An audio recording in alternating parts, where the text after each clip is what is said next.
সেই খবর জানাবো। মহাখালী বাস টার্মিনালে রয়েছেন সহকর্মী মাহবুব হাসান রিপন। রিপন, জানাবেন ভোট উপলক্ষে তো টানা ছুটি, আজ ঘরমুখো মানুষের ভিড় কেমন দেখছেন? কোনো অনিয়ম, বাড়তি ভাড়া নিয়ে কোনো অভিযোগ রয়েছে কিনা?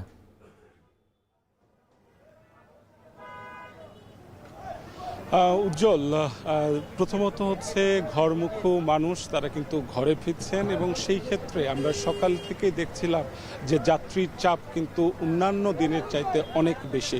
তবে বর্তমানে যদি আমি বলি, এই মুহূর্তে আপনাকে যদি একটু দেখাই তাহলে আপনি দেখবেন যে তুলনামূলকভাবে এখন কিন্তু যাত্রীর চাপ কিছুটা স্বাভাবিক, কারণ অন্যান্য দিনের চাইতে আজকে যাত্রীর চাপ কিছুটা বেশি হলেও গতকাল যেরকম যাত্রীর চাপ ছিল সেই তুলনায় আজকে কিন্তু এই মুহূর্তে যাত্রী চাপ কিছুটা স্বাভাবিক। এবং আপনি বলছিলেন যে অতিরিক্ত ভাড়া আদায়ের প্রসঙ্গটি, অতিরিক্ত ভাড়া আদায়ের ক্ষেত্রে আমরা গতকাল যেটি দেখেছি যে গতকাল বাস সংকট ছিল বলে জানানো হয়েছিল এবং সেই ক্ষেত্রে যাত্রীরা অভিযোগ করছিলেন যে কৃত্রিমভাবে বাসের সংকট তৈরি করে অতিরিক্ত ভাড়া আদায়ের বিভিন্ন ঘটনা ঘটেছে এবং সেই বাসগুলো ঢাকা শহরের বিভিন্ন জায়গাতে ছিল, কিন্তু তারা বাস টার্মিনালে আসছিল না।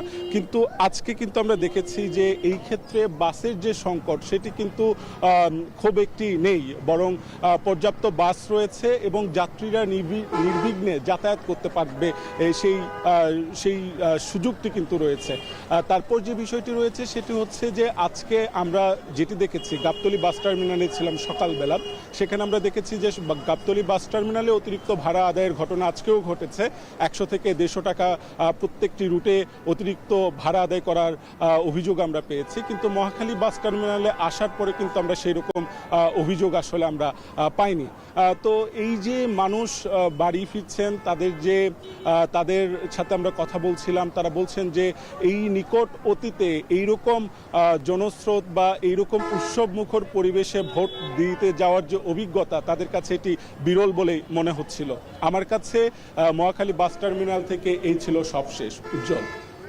ভোটের ছুটিতে রাজধানী ছাড়ছেন নগরবাসী, সেই খবর জানাচ্ছিলেন মাহবুব হাসান।